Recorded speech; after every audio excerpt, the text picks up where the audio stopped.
Baik, selamat pagi.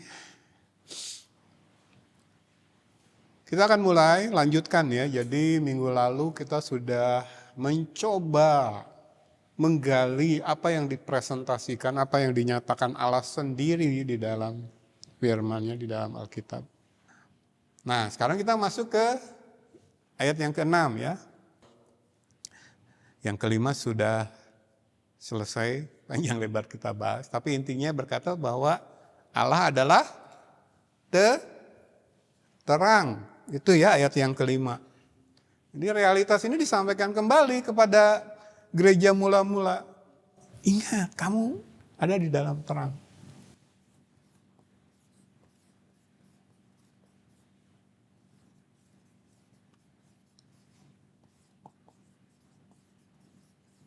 Ya, ini ayat yang kelima. Sekarang kita masuk ayat yang keenam. Saya bacakan dulu.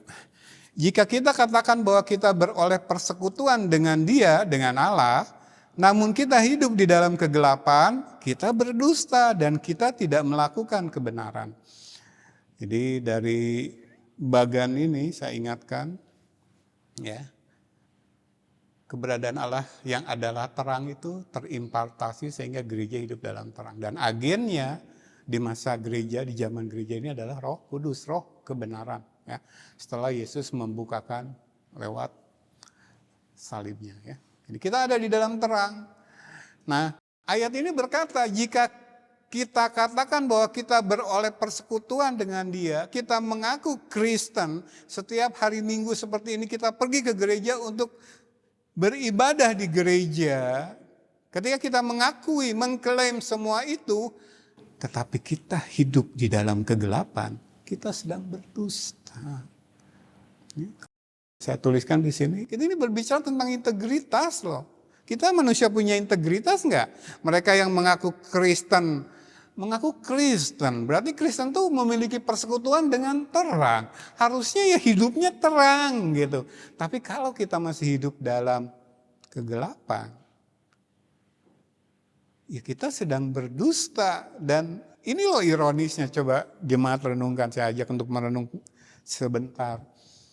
Begitu banyak orang munafik di sekitar kita. Memenuhi gereja-gereja di akhir zaman ini.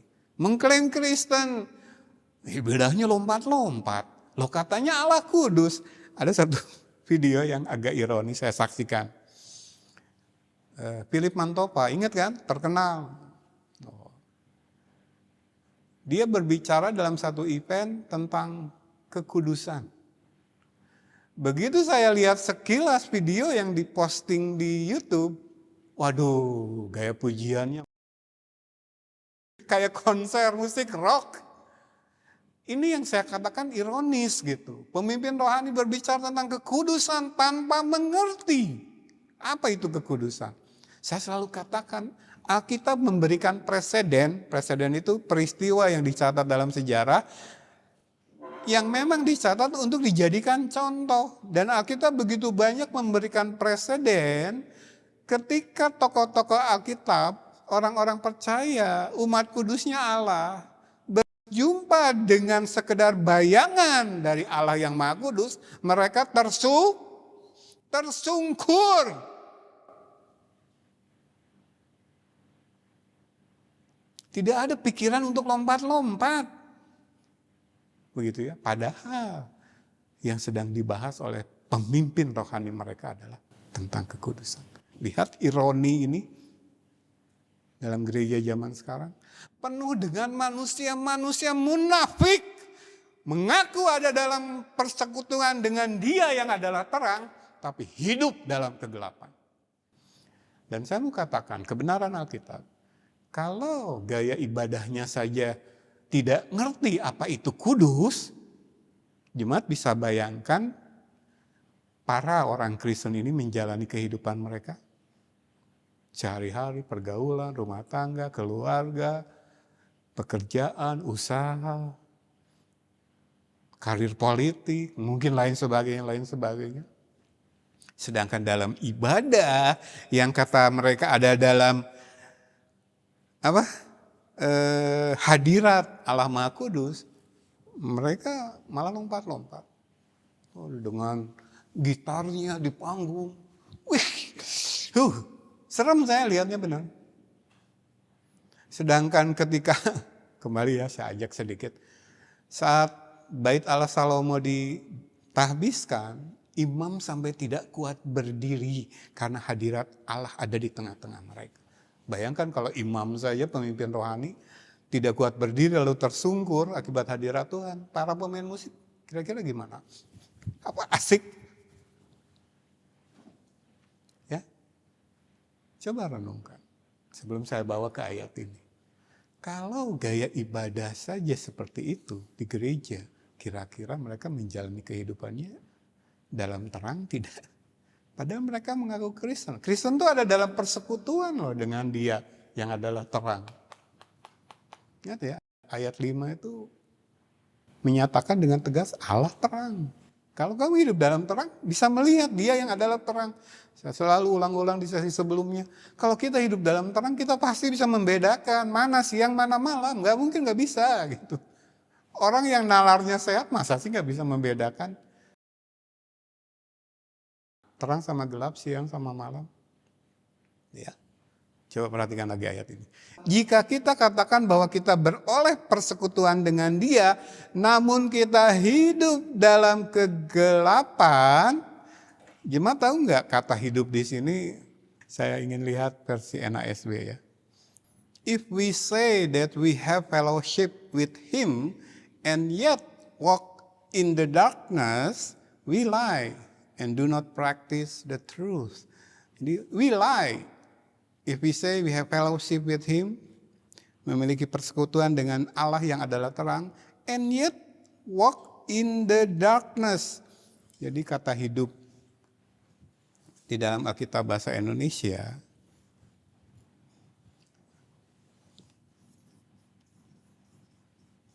itu dalam Alkitab NASB bahasa Inggris dipakai kata walk. Ya kita bisa berargumen nggak ada bedanya lah. Tetapi kalau kita lihat bahasa aslinya, ini dipakai kata peripateo. Ya, peripateo. Apa arti kata peripateo? Ini dari dua kata ya. Peri ini circle, lingkaran, melingkar gitu. Sedangkan pateo, ya pateo itu jalan. Artinya, ini gambarannya. Jadi hidup dalam terang, kata hidup di sini, yang dalam Alkitab bahasa Inggris pakai kata walk, kan judul perikopnya ini kan walking in the light, berjalan di dalam terang. Jadi kata hidup ini, hidup dalam kegelapan, seharusnya kita hidup dalam terang gitu. Perjalanan kita tuh dalam terang. In circle, jadi terang itu, perjalanan dalam terang itu mencakup keseluruhan. Jadi circle itu kan melambangkan penuh, utuh, tidak terbagi-bagi, tidak ada celah gitu. Jadi kalau kita berjalan atau hidup dalam terang, karena kita anak-anak terang, anak-anak siang, harusnya seluruh hidup kita, seluruh aspek kehidupan kita, nggak cuma di gereja, yang cuma berapa jam dalam seminggu, ada di gereja gitu. Tanda kutip lagi gerejanya. Kalau dalam bahasa olok-olok zaman sekarang kan, pas di gereja rohani, sisanya ini rohana. Hari Minggu rohani, Senin sampai Sabtu rohana. Hari Minggu sok kudus, tapi karena enggak benar-benar kudus, Senin sampai Sabtu kudis gitu kan. Jadi bahan lelucon seperti itu. Tetapi yang dimaksud dengan hidup di sini pakai kata peripateo dalam bahasa Inggris walk, itu seluruh aspek kehidupan kita. Dulu saya pernah ajari syamar dalam bahasa Ibrani ya di Perjanjian Lama. Berapa tahun yang lalu saya ajarkan seri tentang syamar. Jadi syamar itu membangun pagar keliling, sekeliling ya circle, dengan firman, dengan hukum-hukum Allah. Jadi dalam perjanjian, bagian Allah sudah pasti menepati janji-janjinya. Termasuk menebus kita kan. membawa kita ke dalam perjanjian yang sebenarnya kita nggak layak. Sampai kita menerima hasil dari perjanjian ini, yaitu masuk ke dalam hidup yang kekal. Itu yang pasti Allah lakukan. Sebagaimana janjinya kepada Israel pasti digenapi, sehingga kita memegang dispensasional, sehingga kita memegang 1000 tahun kerajaan Allah di bumi, karena Allah nggak mungkin mengabaikan janjinya kepada Israel duniawi. Dia akan mendirikan kerajaannya sebagai warisan dari Daud di bumi ini sebelum masuk ke dalam kerajaan kekal. Makanya kita menganut dispensasionalis, karena kita pegang teguh kesetiaan Tuhan pada janjinya. Nah, kalau janji kepada Israel saja dia hianati, terus janji kita masuk rumah Bapa gimana? Ya, jadi kenapa kita dispensasionalis? Nggak apa-apa kita beda dengan Podibocem di sana. Dia tersungkur juga kok sebagai seorang reform. Apalah. Tapi silakan saya serahkan kembali kepada jemaat. Tapi kalau yang saya ajarkan, kenapa saya termasuk barisan John MacArthur memegang dispensasionalis walaupun tidak strict dispensasionalis seperti para Pantekosta karismatik, karena kita pegang teguh janji Allah. Jadi modelnya itu janji Allah kepada Israel dulu. Secara jasmani juga secara rohani. Baru kepada gerejanya. Jadi kita percaya ada rapture, percaya ada kerajaan 1000 tahun damai. Yang mana yang benarnya akan terjadi? Let's see. Tapi kita menanti yang mana yang terjadi itu dalam ketersungkuran. Gak apa-apa. Kalau dibecam sudah selesai perjalanannya. Saya percaya dia ada di surga. Tetapi kalau masih hidup bersama kita, baik dia yang tidak percaya rapture, tidak percaya 1000 tahun, kerajaan 1000 tahun di bumi, baik kita yang percaya itu, kita menanti dalam ketersungkuran. It's okay, it's secondary doctrine gitu kan. Tapi kita sama-sama percaya predestinasi, Allah yang esa tapi Tritunggal, kita sama. Dan satu-satunya cara kita selamat adalah benar-benar membiarkan Allah menjadi Allah. Let God be God. Bahwa keselamatan itu 100% karya Allah. Jangan coba-coba ada campur tangan manusia. Podibocem kan di hari-hari terakhirnya, yang saya dengar khotbahnya itu menekankan itu. Nggak akan selamat kalau masih mengandalkan usaha kita. Harus 100% karya Allah. Karena itu yang diberitakan dalam Alkitab. Ego. Ego pengen nyelip terus. Kenapa ego terus diselipkan kepada karya keselamatan? Karena kita memang pengen versi keselamatan versinya kita yang terus mengakomodasi ego. Ya. Tetapi kalau kita berserah sepenuhnya kepada iman yang dari Allah, ya harus sepenuhnya ikut Allah, harus sepenuhnya ikut. Harus semua aspek syamar, peripateo. Ya, padanannya kalau di perjanjian lama. Jadi syamar itu membangun pagar sekeliling kehidupan kita oleh hukum-hukum perjanjian, hukum-hukumnya Allah, kebenaran firman. Itu bagian kita. Bagian Allah pasti dia menepati semua janjinya. Karena dia sudah memberi kepada kita materai. Jadi kemarin rupanya agak menggoncang juga. Paling tidak yang menonton video ngobrol teologi kita ketika saya katakan, padahal ini sering saya sampaikan ya di khotbah-khotbah kita hari Minggu begini. Roh Kudus itu diberikan bukan ngekos, bukan ngontrak dalam hidup kita. Materai, masa materai tempel cabut. Ya kalau materai tempel cabut berarti perjanjiannya bubar, batal. Bikin perjanjian baru, nggak ada itu. Perjanjian baru itu pasti jadi membawa kita ke sorga. Tetapi sementara membawa kita ke sorga, mengubahkan hidup kita sehingga kita syamar peripateo di dalam terang. Jangan peripateo dalam gelap. Kasusnya ini, ketika Yohanes lewat suratnya mengingatkan gereja Tuhan, loh kamu kan peripateo dalam terang. Kamu bukan pendusta. Itu Yohanes menyindir yang di seberang sana, yang dipimpin oleh para gnostik. Kan kita bisa melihat realitasnya sekarang. Ngaku Kristen, ngaku ada dalam persekutuan atau fellowship dengan Allah. dengan Kristus. Padahal di ayat yang kelima ditegaskan, Allah adalah terang. Sehingga kalau kita mengklaim gereja Tuhan, mengklaim Kristen, hidup dalam terang. Hidup ini apa? Walk. Gak mau lepas dari terang, muter terus dalam terang. Mau kehidupan pribadi, rumah tangga, keluarga, pergaulan, usaha, pekerjaan, karir.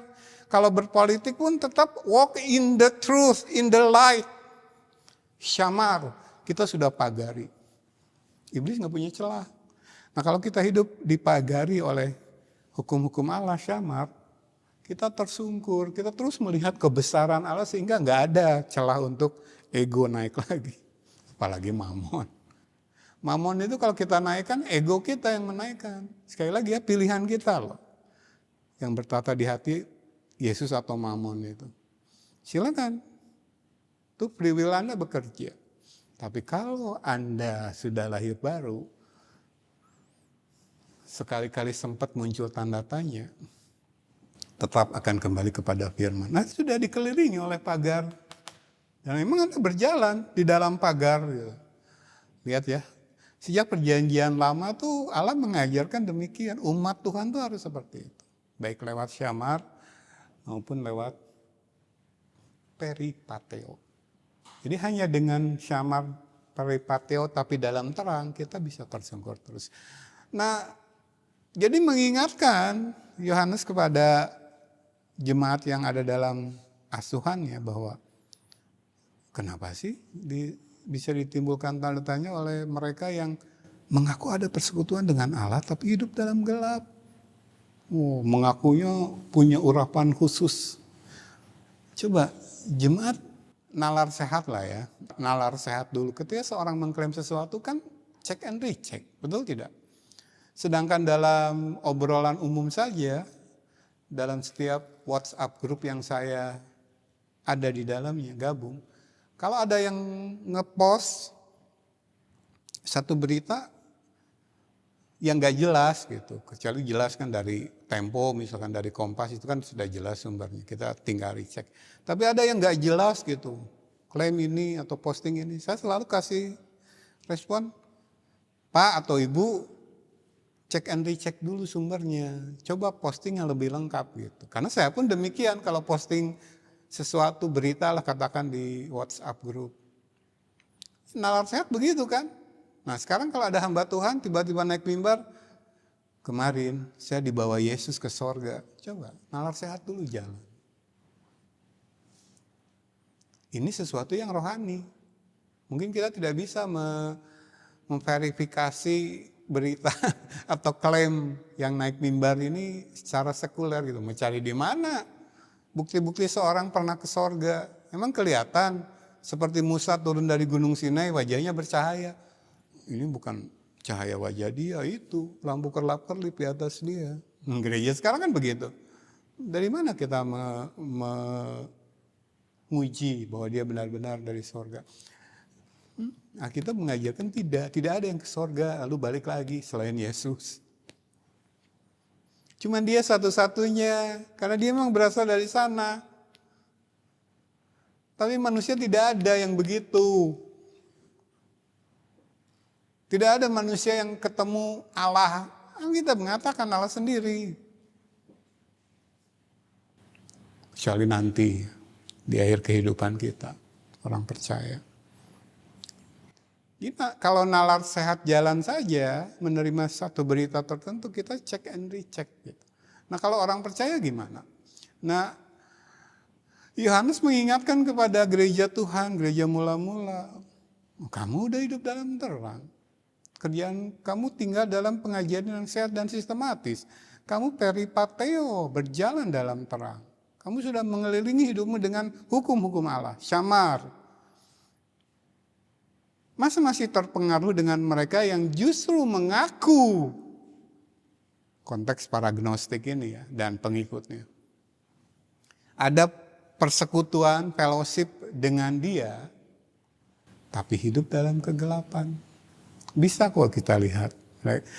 Jadi kalau kita sudah berpindah dari gelap kepada terang, di dalam terang kita bisa melihat mereka masih hidup dalam kegelapan. Itu bisa kita lihat. Paulus dalam 1 Korintus pasal yang kedua ketika membahas hikmat Tuhan, itulah bedanya manusia rohani, manusia duniawi. Manusia duniawi tidak bisa menilai kita manusia rohani. Kita ada di atas mereka, kita ada di alam yang berbeda. Manusia rohani menilai segala sesuatu. Bisa, karena kita sudah punya Roh Kudus.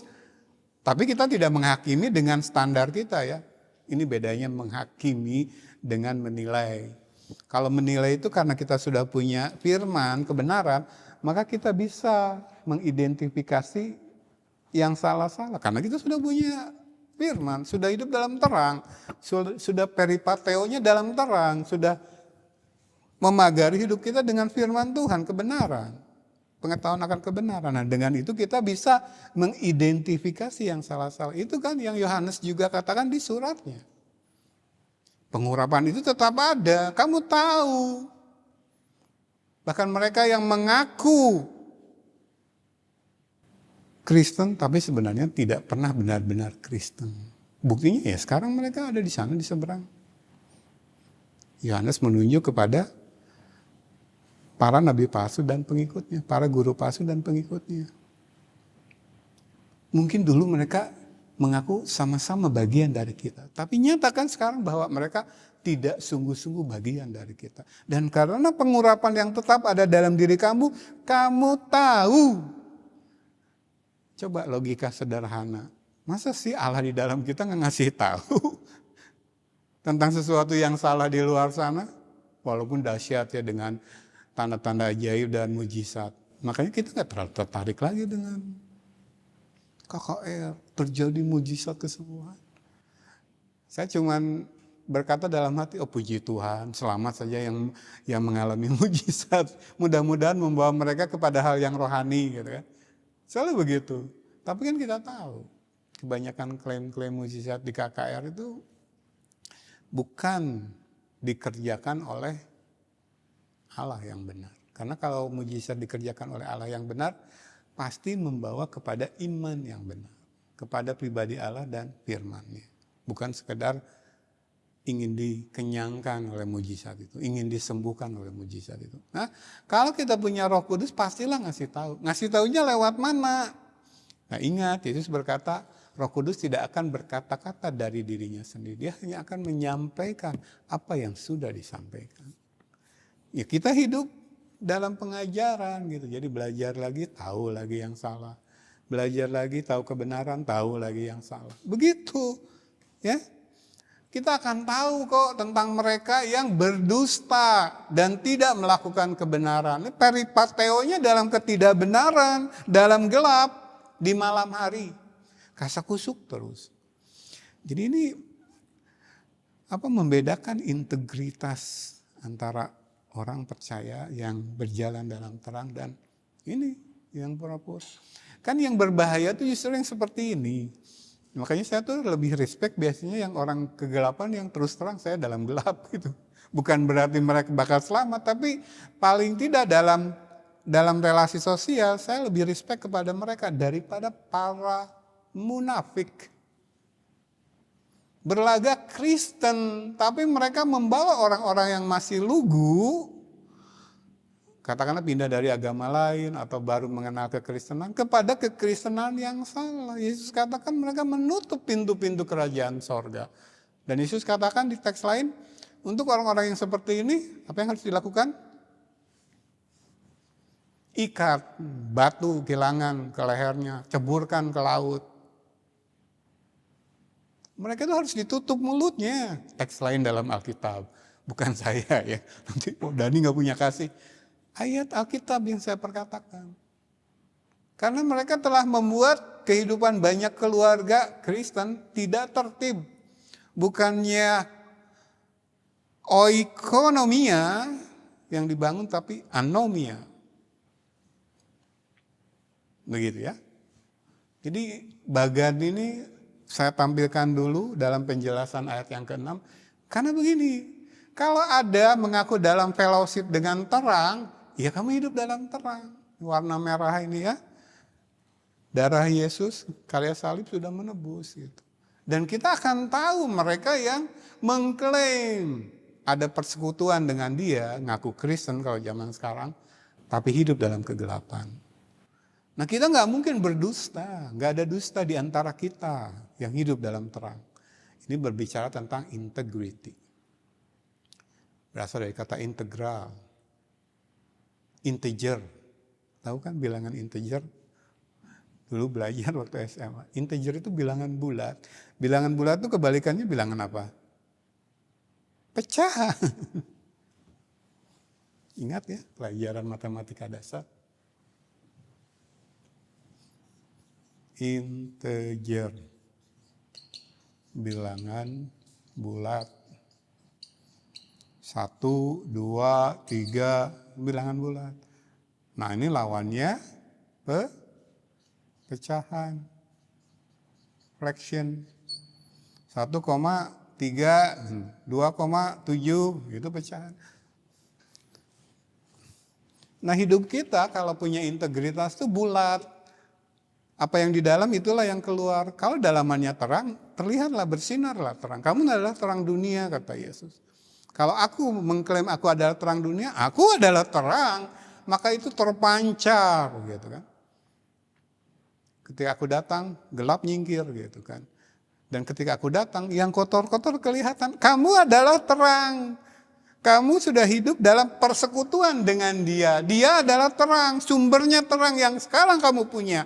Jadi kemanapun kamu pergi, yang kotor-kotor kelihatan. Termasuk para gnostik dan pengikut-pengikutnya. Dalam konteks kehidupan kita sekarang, termasuk gereja-gereja palsu dan ajaran-ajarannya. Jangan bingung. Back to the Bible. Tapi kita harus punya perlengkapan untuk menguji. Jadi jangan takut kalau Pak Erastus Sabdono atau Pak Joni Kilapong muncul begitu sering ya di YouTube lalu berkata dalam unitarianisme yang mereka anut, Trinitas itu salah. Jangan takut. Kita punya terang gitu. Back to Bible, pelajari. Jadi saya kalau melihat ajaran-ajaran yang bertentangan dengan yang kita ajarkan di tempat ini, justru memancing saya untuk belajar lagi. Justru semakin belajar lagi, semakin dikuatkanlah bahwa Trinitas itu bagian dari realitas ilahi yang tak terjangkau. Mereka memilih karena tak terjangkau logika, mereka memilih untuk menolak. Kita memilih tersungkur. Bedanya ya. Tapi saya serahkan kepada jemaat, harus punya kemauan untuk menguji. Gitu ya. Integritas tuh penting. Ya. Jadi integral tuh bulat. Satu kesatuan utuh bulat. Nah, ini lawannya munafik ya. Kalau segala hal terbuka dalam terang, apa adanya aja deh. Saya mah bulat-bulat saja. Ya. Tidak ada yang disembunyikan, maka tidak ada yang perlu ditakutkan. Termasuk para gnostik. Lihat 1 Yohanes 5:20. 19, 20, 26, 27. Kita lihat nanti ayat-ayatnya. Coba saya sertakan ke ayat-ayatnya. Oh ada. Ini ya, kita baca sekilas. 1 Yohanes 5 ayat 19, 20. Kita tahu. Diawali dengan kita tahu, sudah belajar, bahwa kita berasal dari Allah dan seluruh dunia berada di bawah kuasa si jahat. Tahu. Kita bisa membedakan. Manusia rohani itu menilai segala sesuatu. Mereka seringkali tidak bisa menilai kita. Walaupun sesat katanya. Ketika kita hampiri lari mereka. Karena mereka nggak tahu. Bilang sesat itu tanpa pengetahuan. Tapi kita tahu. Manusia rohani menilai segala sesuatu. 1 Korintus pasal yang kedua katakan. Kita tahu. Kita sudah ada dalam terang. Berasal dari Allah. Dan kita juga tahu bahwa kita masih hidup di dunia yang dikuasai iblis. Dikuasai, di bawah kuasa si jahat. Ayat 20. Akan tetapi kita tahu bahwa anak Allah telah datang dan telah mengaruniakan pengertian kepada kita supaya kita mengenal yang benar. Dan kita ada di dalam yang benar. Kita tahu. Orang yang hidup dalam siang itu tahu. Bedakan siang dan malam. Tahu. Kita ada di dalam terang, di dalam yang benar, di dalam anaknya Yesus Kristus. Dia adalah Allah yang benar dan hidup yang kekal. Jadi kalau dikatakan oleh Yohanes dalam suratnya, kita beroleh persekutuan dengan terang, kita tahu. Makanya ketika kita berkata ini benar, ini salah, berdasarkan pengetahuan. Kita tidak lempar batu sembunyi tangan, sesat. Lalu dimintai pertanggungjawaban, argumen atas tuduhan kita, lari kita. Kita tidak, karena kita tahu Yesus mati untuk saya, untuk memberi pengetahuan kepada saya. Tidak sekedar supaya saya tahu yang benar, tetapi ada di dalam yang benar. Bisa membedakan, saya takutnya nih, mengklaim sudah puluhan tahun jadi Kristen, tapi nggak tahu. Sedih saya ketemu orang seperti ini. Jadi kita tahu ido, diulang lagi. Kita tahu ido, bahwa anak Allah telah datang dan telah mengaruniakan pengertian, dianoia, kepada kita supaya kita mengenal ginosko yang benar. Dalam 2 ayat dipakai 3 kata yang kalau ido kan baru di sini. Tapi harus di sini dulu. Gimana mau masuk ke sini kalau di sininya nggak diisi dulu. Jadi kemarin saya ketemu satu video dari luar negeri sih, nggak tahu kalau lihat bahasanya kayaknya Brasil gitu ya, Portugis gitu. Tapi dia pendekatannya mistis ya, sama lah Pantekosta Karismatik kan begitu. Jadi kita diajak merenungi Mazmur. Saya pikir merenungkan Mazmur itu belajar kalau menafsirkan dengan benar, dengan hermeneutik yang sehat. Tidak. Jadi dia bacakan lalu kosongkan pikiran, lalu gitu. Ngapain saya bilang? Itu memeditasi ajaran agama sebelah, bukan Kristen. Jadi Kristen tuh meditasinya itu merenungkan firman, edonya diisi dulu, belajar dulu secara sehat sistematis. Baru kemudian itu diendapkan. Susah memang. Allah tuh maha besar. Trinitas itu tak terjangkau akal pikiran manusia. Sudah masuk ke edo. Nah ketika mengendapkan itu ke hati untuk mengaminkannya, itulah pergumulan kita dengan ego. Padahal bukti-buktinya begitu kuat. Trinitas itu diajarkan dalam Alkitab, tapi itu bagian dari milik Allah yang tak terjangkau manusia. Nah, Alkitab sendiri sudah mengajarkan untuk hal-hal demikian. Let it go, let God be God. Biarkan, terima itu sebagai sesuatu yang kita kagumi. Paulus bilang, oh betapa dahsyat, betapa luar biasa, betapa tak terselami. Kan kata-katanya itu dalam ketersungkuran, pengaguman gitu. Di sini perangnya, saya sudah belajar. Yesus itu memang memiliki kemampuan yang maha dahsyat, nggak mungkin manusia biasa. Tapi saya nggak bisa nerima kalau dia Allah. Berarti saya mengakui Trinitas dong. Maka kemudian yang mengendap ke dalam hati adalah menolak. Karena saya tidak mengakui Trinitas, tapi saya mendapati bukti yang luar biasa, kemahadahsyatan Kristus, klaim-klaim luar biasa bahwa dia Allah. Tapi kalau saya mengakui Yesus Tuhan, Trinitas dong. Ya udah deh. Begitu diendapkan ke hati, menolak Trinitas, lalu Yesusnya yang diturunkan. Dia manusia biasa, tapi super. Kan? Orang rohani aja ada yang percaya Superman loh. Cuma anak-anak. Ini mereka yang menolak Trinitas. Jadi nggak ada cara lain dalam alur nalar mereka ketika mendapati bukti-bukti tak terbantahkan, Yesus Maha Kuasa bisa mengampuni dosa, bisa membangkitkan orang mati. Nah dia sendiri mati, bangkit gitu. Lalu ketika dia mati, dia tidak dicabut nyawanya, tapi menyerahkan nyawanya. Bingung mereka, ini Yesus Maha dahsyat ya, Superman ini. Tapi kalau mengakui dia Allah, berarti saya mengakui Trinitas. Ada Bapa, ada Anak. Itu yang saya tidak mau akui karena tidak masuk logika saya. Maka satu-satunya cara adalah downgrade. Turunkan level Yesus. Dia manusia super. Jadi ya, silakan, saya serahkan kepada jemaat.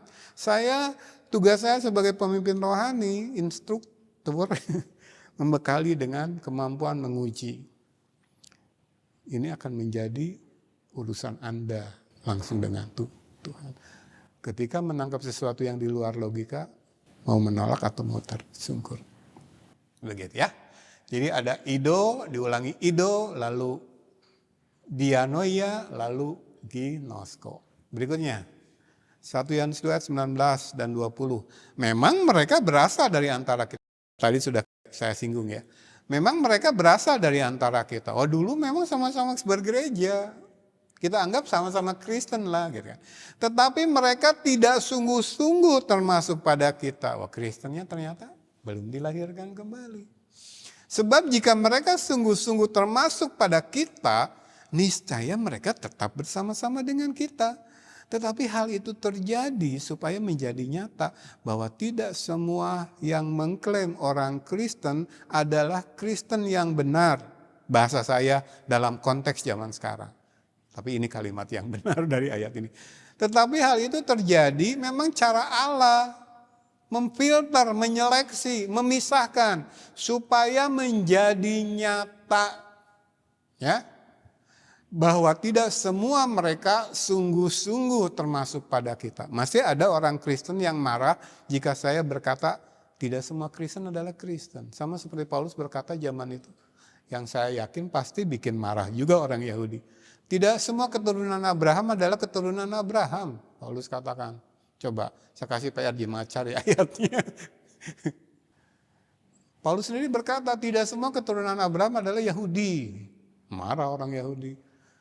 Jadi keturunan Abraham yang benar itu bukan sekedar daging, keturunan fisikal, biologis, tapi mewarisi iman Abraham. Makanya kita mengklaim keturunan Abraham atau Israel secara rohani. Ngerti nggak gereja mengklaim saya Israel zaman sekarang?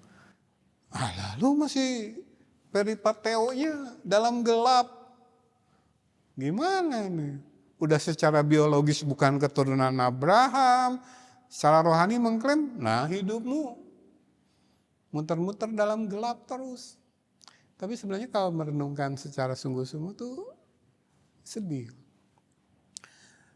Jadi 12 tahun saya di Cilengsi dan saya bisa membedakan mana yang akhirnya masuk menjadi anak-anak siang dan mana dalam kekerasan ego mereka, mempertahankan ego mereka tetap menjadi anak-anak gelap. Saya bisa membedakan dengan jelas.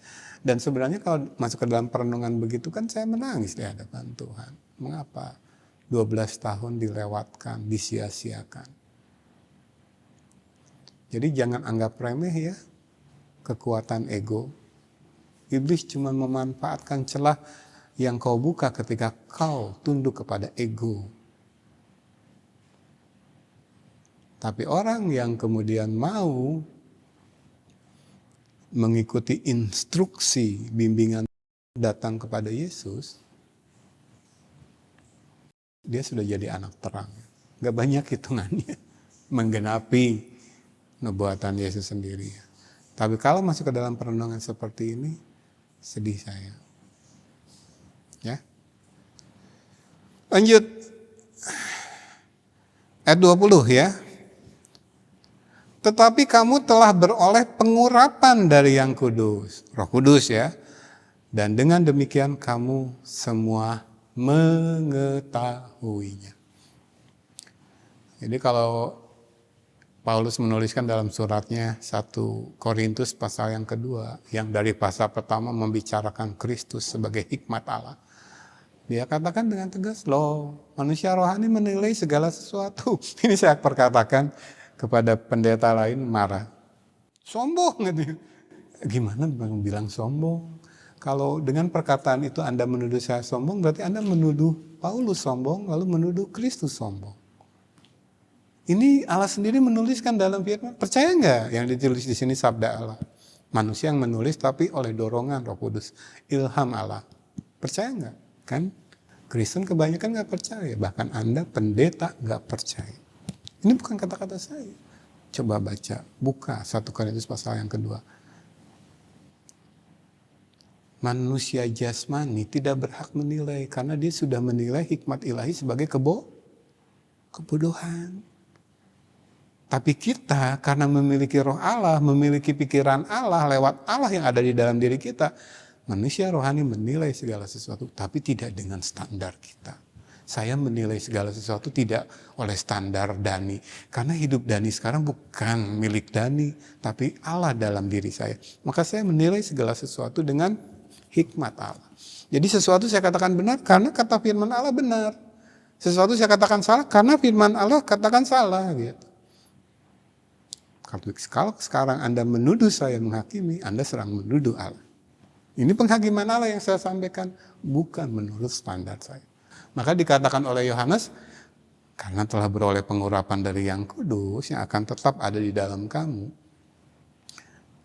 tidak ngekos atau ngontrak, dengan demikian kamu semua mengetahui. Yang paling bawah 1 Yohanes 2, 26, 27. Semua itu kutuliskan kepadamu, yaitu mengenai orang-orang yang berusaha menyesatkan kamu. Tahu ya? Tahu kita sekarang. Sebab di dalam diri kamu tetap ada pengurapan yang telah kamu terima daripadanya. Kan? Saya sudah singgung. Kamu sudah menerima pengurapan dari Yang Kudus. Dilanjutkan. Ini kan ayat berikutnya. Masih satu buku. Di sini dijelaskan. Di dalam diri kamu tetap ada pengurapan yang telah kamu terima daripadanya. Karena itu tidak perlu kamu diajar oleh orang lain. Ya. Orang lain di sini menunjuk kepada, kalau dalam kasus gereja mula-mula, para gnostik. Ini kan surat 1 Yohanes membahas tentang guru-guru palsu. Jadi konteksnya tidak perlu diajar orang lain tuh itu. Yang palsu-palsu itu. Karena sekali kamu dengar ajaran mereka, muncullah tanda tanya itu. Gitu ya. Tetapi sebagaimana pengurapannya mengajar kamu tentang segala sesuatu dan pengajarannya itu benar tidak dusta, dan sebagaimana ia dahulu telah mengajar kamu lewat aku, katakanlah begitu kata Yohanes, demikianlah hendaknya kamu tetap tinggal di dalam dia. Jadi tetaplah dalam pengajaran yang benar. Jadi kalau kita pernah belajar dan memang setia, disiplin, tinggal dalam pengajaran yang sehat dan sistematis, ketika menemukan yang langsung terasa lain. Kan di sini dikatakan pasti tahu. Oleh pengurapan yang ada dalam kita pasti tahu. Sinyal-sinyal itu pastilah. Dalam pengalaman saya pribadi, lalu yang saya perhatikan lewat murid-murid yang saya layani, Roh Kudus bekerja kok. Sinyal-sinyal itu dia kasih ketika mendapati ajaran yang aneh gitu. Dari yang pernah kita pelajari. Nah, Yohanes katakan, kembalilah ke pengajaran yang sudah kamu terima. Jadi jangan takut, jangan bilang sesat itu harus ya, menegur sesuatu yang salah itu harus, menyatakan sesuatu tidak benar itu harus, sama seperti menyatakan sesuatu benar. Tetapi jangan karena luapan emosi sesat, jangan karena ketersinggungan atau ketakutan sesat, gitu. Jangan. Balik dulu kepada apa yang sudah kamu pelajari lagi. Bagian mana yang, ternyata iya dinyatakan di sini jelas, cuman saya lupa bagian ini. Manusiawi nggak apa-apa, tapi nasihat dari Yohanes balik lagi ke sana. Nah, puji Tuhan kalau kamu masih ada dalam bimbingan pemimpin rohani yang benar. Untuk kasus di sini, masih punya Rasul Yohanes di sana menjagai mereka secara rohani ya. Terus yang dilakukannya terus seperti itu. Balik lagi. Ini kan sudah pernah saya ajarin. Coba kamu diragukan akan kepastian keselamatan kamu dari ucapan apa nih para gnostik ini, guru palsu. Loh, ini kan ini jawabannya sudah aku ajari. Jangan sih nggak bilang begitu. Nah sekarang pelajari lagi deh, sehat sistematis. Coba gali lagi. Yang mana yang benar, yang sudah aku ajarkan, atau yang diperkatakan guru-guru palsu itu. Nah akhirnya mereka dibawa kembali kepada kebenaran, terang. Gitu. Jadi kalau kita sudah ada di dalam terang tuh nggak usah takut. Makanya saya tidak bisa melarang-larang jemaat. Silakan pelajari. Dan kalau muncul ajaran-ajaran yang aneh, sekali lagi kalau lihat di layar YouTube Pak Erastus Sabdono muncul, lalu Pak Joni Kilapong muncul dengan unitarianisme, ya jangan lari, nggak usah takut, pelajari saja. Jadi, Pak Dhani sudah mengajari saya tentang Trinitas apa ya? Baca lagi Alkitabnya, uji lagi, jadi jangan takut, jalani saja. Kita tinggal peripateo. Nah, kemana-mana kalau kita berjalan, melingkar terus. Nanti kata orang dunia, boring. Orang Kristen jalannya muter terus di firman Allah. Boring katanya. Ya memang hikmat ilahi bagi manusia duniawi kan ya, Paulus sudah tegaskan kebodohan. Nah biarin saya dibilang bodoh sama orang bodoh. Kalau saya kan santai saja begitu. Saya dibilang sesat sama orang sesat. Kan bilangan itu negatif kali negatif hasilnya positif. Uji. Memperkatakan benar, salah itu mandat ilahi dalam kehidupan kita. Jangan, saya mah positif saja. Lihat yang salah, saya mah positif saja. Mana ajarannya positif saja. Itu yang suam-suam kuku ya. Jadi menyatakan benar, menyatakan salah itu mandat. Setiap orang percaya yang hidup dalam terang. Tetapi ya kalau dalam terang tuh ada argumen alkitabiahnya. Jangan ngaco, jangan asal bunyi. Begitu ya? Oke, sudah selesai. Masih ada waktu?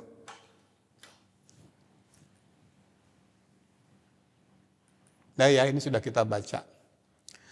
Lalu saya cantumkan ayatnya ini, 2 teks Alkitab kita baca ya.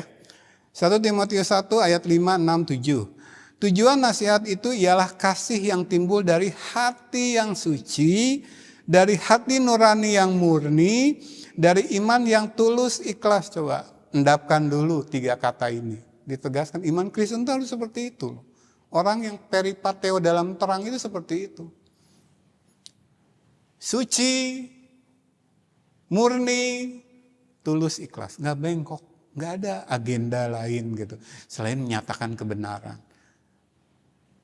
Kalau saya ngobrol tentang apapun, ya apa adanya fakta, realita gitu. Nggak ditambahi. Itu kan gosip kalau udah ditambahi, diputar balik, biar makin rame.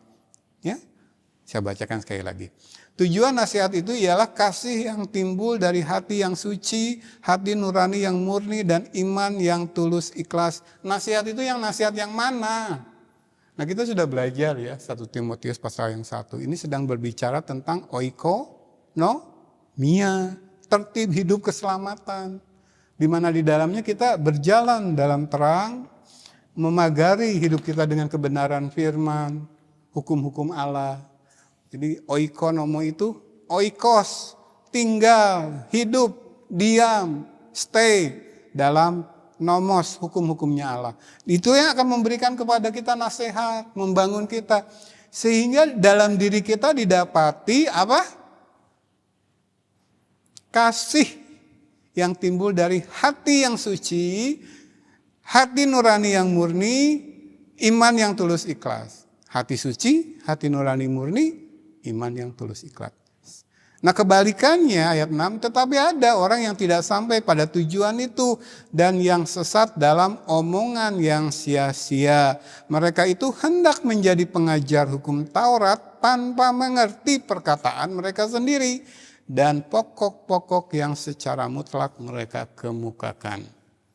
Jadi bisa tahu kita tadi ya dari beberapa pernyataan Yohanes dalam suratnya, kita bisa tahu kalau hati kita suci, kalau hati nurani kita murni, kalau iman kita tulus ikhlas, kita tahu membedakan kita dengan itu tuh. Yang munak-munak.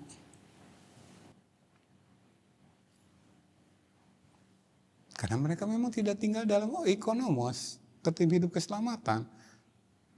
Tidak sampai pada tujuan itu. Karena mereka lebih pro kepada ego mereka daripada tersungkur di hadapan Allah. Mereka tidak sampai pada tujuan itu. Tujuan siapa ini? Tujuan Allah. Allah pengennya semua orang diselamatkan kok. Masuk ke dalam oikonomia, tertib hidup keselamatan. Tapi ada sebagian yang mengklaim keselamatan, mengklaim Kristen, mengklaim gereja. Tetapi didapati Tuhan, hatinya tidak suci. Hati nuraninya tidak murni. Imannya tidak tulus ikhlas. Karena 3 kondisi ini susah loh. Egonya berani gak kita singkirkan? Dalam hidup terang kita, terang itu, hukum Allah itu yang akan menjaga dan semakin menyucikan hati kita, memurnikan nurani kita, menulus ikhlaskan iman kita. Jadi progresif ya. Kapan sempurna? Kapan sempurna iman kita?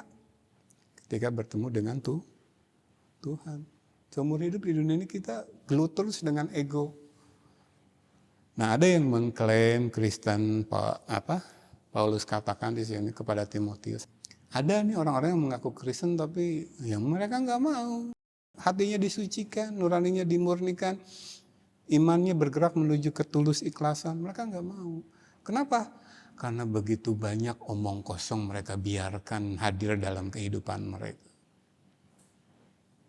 Ya, omong kosong, filsafat manusia, dongeng nenek tua, itu bahasa-bahasa Alkitab untuk menyatakan ajaran yang menyimpang dari kebenaran di dalam Alkitab. Bahkan dalam kondisi seperti itu mereka mau naik mimbar, mengklaim kepemimpinan rohani. Nggak ngerti. Coba jemaat bayangkan, kalau yang memimpin kita di gereja kita, pemimpin rohani, imannya katanya, kira-kira yang diwariskan kepada jemaatnya apa? Ya katanya juga, jadilah Kristen-Kristen katanya. Hendak menjadi pengajar hukum Taurat tanpa mengerti. Gimana? Padahal syarat hamba Tuhan, syarat gembala, penilik jemaat dan penatua dalam zaman perjanjian baru itu cakap mengajar. Ya, ironis-ironis yang terjadi dalam kehidupan gereja sendiri. Oke, terakhir minggu ini ya. Yakobus 3, 17, 18. Tetapi hikmat yang dari atas, terang itu, terang yang memancar dari sang sumber terang, sang terang itu sendiri yaitu Allah lewat Kristus dan sekarang lewat Roh Kudus dan pengajaran firman. Hikmat yang dari atas adalah pertama-tama murni. Selanjutnya pendamai, peramah, penurut, penuh belas kasihan dan buah-buah yang baik, tidak memihak dan tidak munafik. Nah, seringkali yang dituntut yang di belakangnya gitu.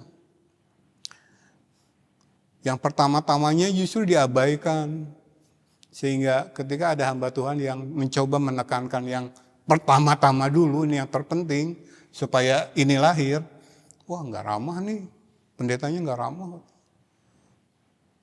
Kayak anak kami Tobias ketika mamahnya semalam nonton khotbah Podi Bocam almarhum di YouTube. Oh kan gayanya memang begitu kalau dibocam.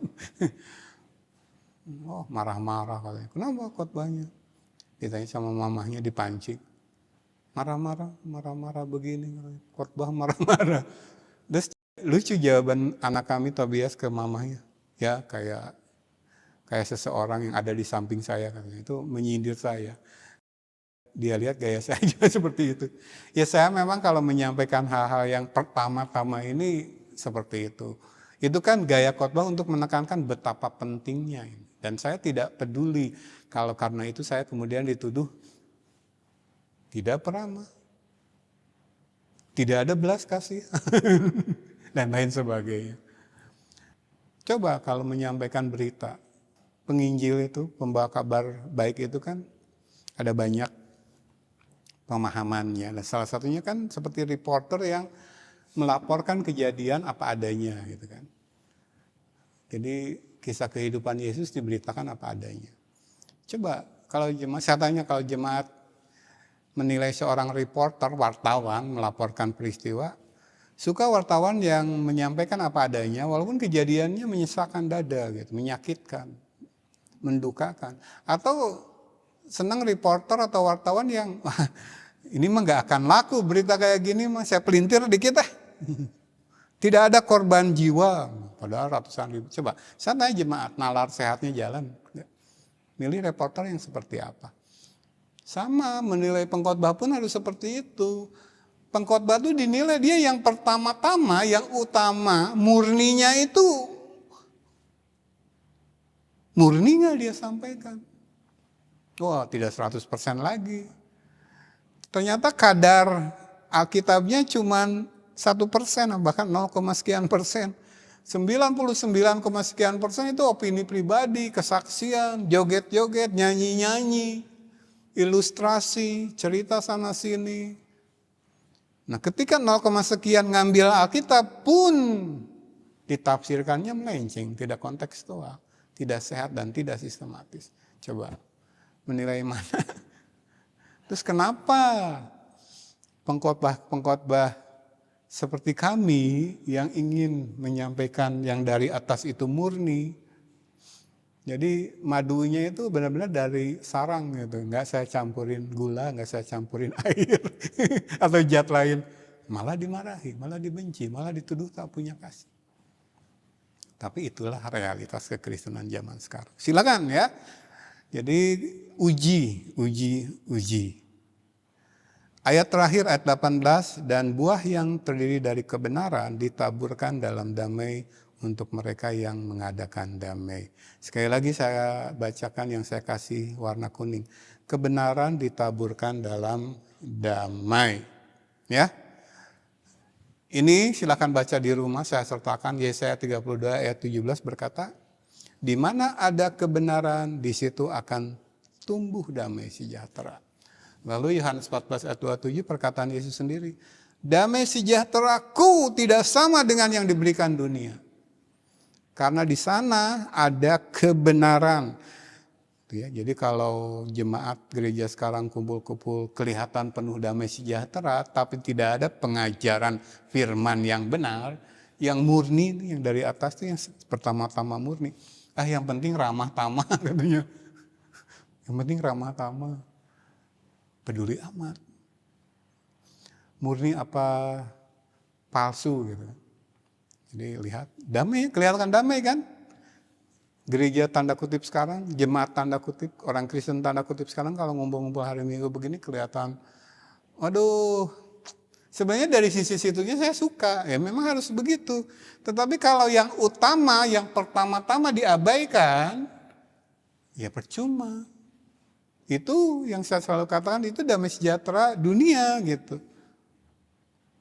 Yesus katakan, damai sejahteraku ku berikan, ku tinggalkan bagimu. Tidak sama dengan damai sejahtera dunia. Nah justru itu akan menentukan integritas kita sebenarnya di mana. Kalau kamu masih manusia duniawi, ya senang begitu. Jadi ngumpul di gereja hari Minggu seperti arisan, saya bilang dulu klub sosial ya. Tapi kalau kita yang mengutamakan kebenaran, pastilah ada damai sejahtera di sana. Dan damai sejahtera ini span-nya atau jangkauannya itu tidak saja ngikutin dunia. Dunia berakhir nanti ini akan terus berlanjut sampai keberadaan kita bersama dengan Tuhan di rumah Bapa di sorga. Itulah damai. Jadi kebenaran ditaburkan dalam damai karena damai yang muncul pun damai karena kebenaran gitu. Jadi kita lihat ada pola peripateo, ada pola syamar di sana. Muter terus damai, kebenaran, damai, kebenaran, damai. Kebenaran menumbuhkan damai, di dalam damai ditaburkan kebenaran. Ya. Jadi kalau sudah masuk ke sini mau keluar kemana? Muter saja di situ. Tapi bagi orang dunia itu kebodohan, boring katanya. Menjemukkan, membosankan. Nah, it's okay. Ya, dengan itu saya tutup dulu pelajaran hari ini. Kita akan lanjutkan minggu depan. Mari saya undang jemaat bangkit berdiri, nanti Bu Gembala tutup dalam doa. Kita akhiri ibadah minggu ini. Puji Tuhan. Haleluya.